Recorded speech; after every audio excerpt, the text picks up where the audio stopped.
Olá, eu sou Yasmine Saboia e o Saúde em Foco está começando. No programa de hoje vamos falar do desafio da geração de energia num planeta com 7 bilhões de habitantes. Depois de 30 anos, onde estamos nas pesquisas sobre a AIDS? Você vai saber daqui a pouco. Vamos rever uma matéria sobre a EC 29 e a discussão sobre o financiamento do SUS. E vamos mostrar também até que ponto estamos seguros com as usinas nucleares de Angra dos Reis. A partir de agora, a saúde está em foco.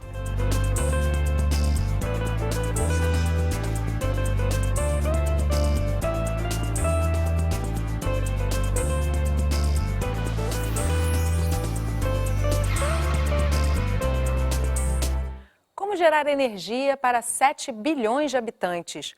O desafio cresce junto com a população mundial e também com um ritmo cada vez mais frenético do consumo.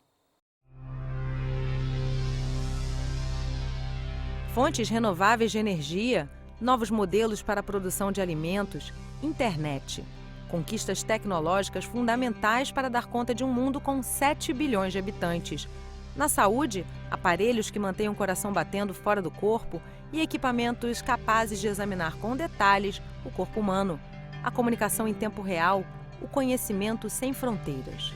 Mesmo com tantos avanços, entre os grandes desafios das novas tecnologias está o consumo excessivo de energias e de combustíveis poluentes, o descarte cada vez mais precoce de equipamentos não recicláveis e a preservação do meio ambiente.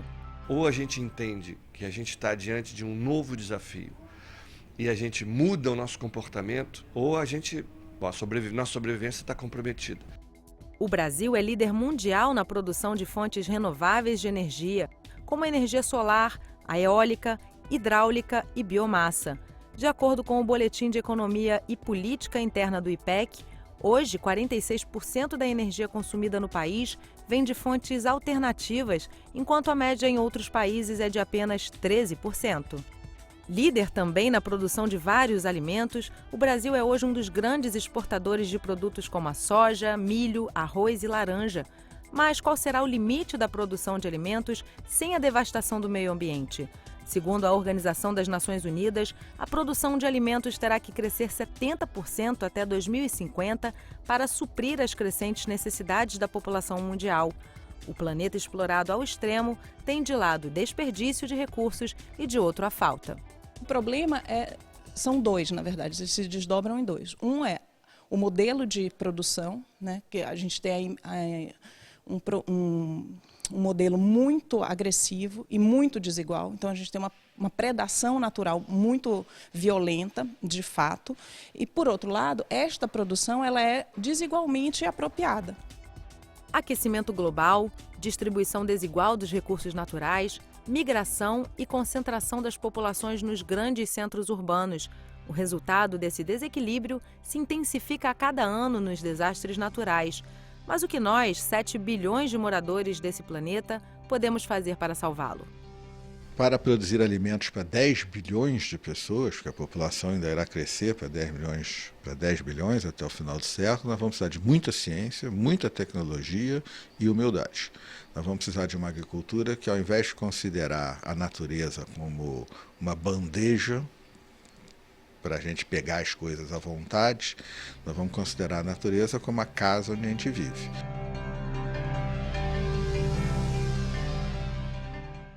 Há pouco mais de 30 anos, o vírus HIV surgia como um perigoso mistério para a ciência. As primeiras respostas vieram rapidamente, possibilitando o tratamento da doença. Mas a cura da AIDS ainda desafia os cientistas. Desde o isolamento do vírus HIV há 28 anos, a ciência corre contra o tempo para conhecer melhor a doença que se espalha pelo mundo. A descoberta das vias de transmissão, a invenção do teste anti-HIV e a produção do AZT foram respostas dadas pelos pesquisadores em um período de 5 anos logo após a descoberta da AIDS. A partir daí, a ciência não parou de avançar e novas descobertas foram surgindo ao longo dos anos. Entre elas, o uso do AZT para evitar a transmissão do HIV da mãe para o bebê e a descoberta de novas drogas que, juntas, formam um coquetel de antirretrovirais. Nunca houve na história da humanidade uma resposta tão rápida E eu diria para você, é tão eficiente como aconteceu na AIDS, né? Porque nós estamos na terceira década e hoje em dia você tem recursos de tratamento completamente diferentes do início. 2 estudos realizados na África indicaram que as drogas anti-AIDS, desenvolvidas para combater o HIV, também podem ser utilizadas para reduzir drasticamente o risco de infecção entre os casais heterossexuais. A pesquisa envolvendo casais do Quênia, Uganda e Botsuana mostrou que ministrar drogas anti-AIDS diariamente reduz as taxas de infecção em ao menos 62%. E ao mesmo tempo em que se avança nas descobertas de novas formas para tratar a AIDS, a ciência também se empenha na busca pela cura. Um transplante de sangue de células-tronco em 2007 para tratar leucemia curou um paciente na Alemanha.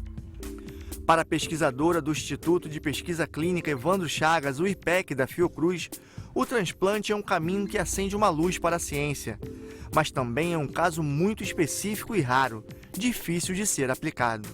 Então você imagina a gente fazer isso em saúde pública, você tem que arrumar o doador 100% compatível e você tem que arrumar um doador que tenha essa mutação genética. As pesquisas para a produção de uma vacina mobilizam a comunidade científica mundial. Mas até hoje os estudos não conseguiram desvendar alguns mistérios do vírus HIV, que são fundamentais para a criação de uma vacina. O financiamento é o calcanhar de Aquiles da gestão do SUS. Entre as propostas da emenda constitucional número 29, estava a destinação de 10% do orçamento da União para a saúde. Mas a emenda foi aprovada com veto sobre esse trecho. Vamos rever uma matéria que explica a tramitação dessa emenda. Um movimento nacional pelo aumento dos recursos do Sistema Único de Saúde. A Primavera da Saúde reuniu manifestantes vindos de vários estados. Ela se inspira nessa mística das nossas primaveras revolucionárias aí, né? A primavera é um momento de renascimento, de reconquista das bandeiras, das lutas, e a gente percebeu que esse era um momento interessante para lançar essa proposta, porque a gente viu que a sociedade estava começando a se mobilizar, a se organizar, porque a emenda 29 estava para ser votada na Câmara dos Deputados. A gente viu que isso era uma bandeira que realmente tinha potencial para aglutinar a militância do SUS novamente em torno de uma causa. A emenda 29 fixa os percentuais mínimos a serem investidos anualmente em saúde pela União, estados e municípios. Mas, para entrar em vigor, precisa ser regulamentada através de lei complementar. Por isso, desde sua aprovação no ano 2000, tramitam no Congresso propostas de regulamentação da emenda. Em 2008, foi aprovado o projeto de lei número 121 de 2007, de autoria do senador Tião Viana. O texto do projeto propõe que 10% do orçamento da União sejam investidos no Sistema Único de Saúde. A quantidade de recursos que nós temos disponíveis para o Sistema Único de Saúde hoje é absolutamente insuficiente. Se nós tivéssemos o melhor sistema, a melhor gestão do planeta, ainda assim, com o montante de recursos que nós temos, seria absolutamente insuficiente. A maior polêmica da emenda é definir de onde vão sair esses recursos. Por isso, em julho de 2009, o Ministério da Saúde entregou uma nova proposta de regulamentação da EC 29 à Câmara dos Deputados, apontando a criação da Contribuição Social para a Saúde, a CSS, como alternativa de fonte financiadora. A proposta foi votada pela Câmara dia 21 de setembro. A regulamentação aprovada determina o que é considerado efetivamente gasto com saúde. Saneamento, merenda escolar, pagamento de aposentadorias e pensões, por exemplo, não poderão mais entrar no cálculo dos recursos aplicados na área. Foi uma votação depois de 11 anos, né? Quer dizer, não deixou de ser histórica por isso, mas ela foi sem a nova CPMF, vamos dizer assim, sem a CSS, o que, portanto, ela foi sem dinheiro novo, apesar da importância da emenda 29 de dizer o que são ações de serviço de saúde, de ampliar o grau de fiscalização do controle social, de dar abrangência ao repasse fundo a fundo, de critérios de repasse. Nós queremos sensibilizar os senadores e a presidência da República no sentido de votarem neste ano no Senado a emenda, independente da criação ou não de um novo imposto, que eles têm que achar dentro do orçamento os recursos que são necessários.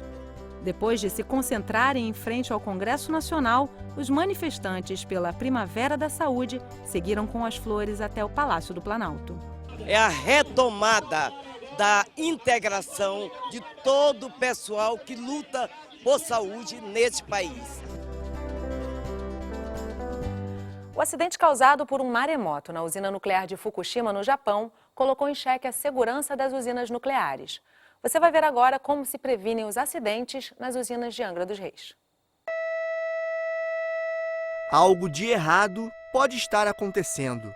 O som contínuo da sirene serve de alerta para os profissionais das usinas nucleares de Angra. Se houver o agravamento da situação, a gente passa um alarme intermitente, que é para o pessoal deixar o que está fazendo, ir para os pontos de reunião, onde os ônibus da empresa vão recolher esse pessoal e levá-los até, em especial, Mambucaba, que é o primeiro destino de quem tiver que evacuar o canteiro aqui. O toque da sirene é um exercício de segurança diário, que faz parte da rotina dos 5.000 profissionais que trabalham no Complexo Nuclear de Angra dos Reis. São feitos ensaios com a participação dos órgãos federais anualmente e a cada 2 anos com evacuação real, ou seja, a gente simula um evento na usina e promove de fato um exercício de evacuação. Todo o sistema operacional das usinas é monitorado pela sala de controle. Cada janela do painel representa uma área de operação. Se acontecer qualquer problema, a janela começa a piscar, emitindo um sinal de alerta. Os técnicos têm a função de identificar o problema e consultar os manuais operacionais, que indicam como resolver cada situação de alerta.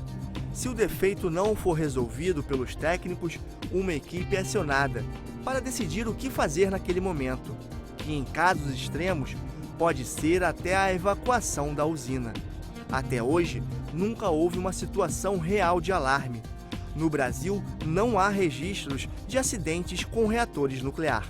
Até hoje, nós não tivemos nenhuma situação, mesmo nas piores ressacas que aconteceram aqui, de alguma onda conseguir ultrapassar o limite do mole. As usinas de Angra dos Reis são cercadas por um quebra-mar, capaz de bloquear ondas de até 6 metros de altura.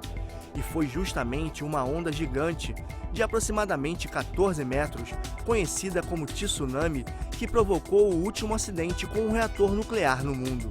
Foi em Fukushima, no Japão.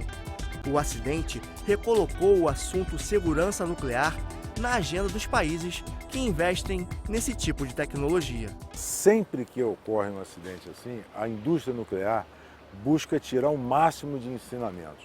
Então pode-se dizer que hoje esse complexo aqui de Angra, de geração de energia nuclear, é seguro para a população do entorno e para as pessoas que trabalham aqui nas usinas? Perfeitamente, totalmente seguro. O nosso lema aqui é segurança em primeiro lugar, isso está no lema da empresa, né? A segurança nuclear precede qualquer outro objetivo. Outro ponto estratégico de segurança é o depósito temporário de rejeitos, os materiais de alta atividade, que são os subprodutos da queima do urânio enriquecido, ficam armazenados nas piscinas de combustível, dentro das usinas.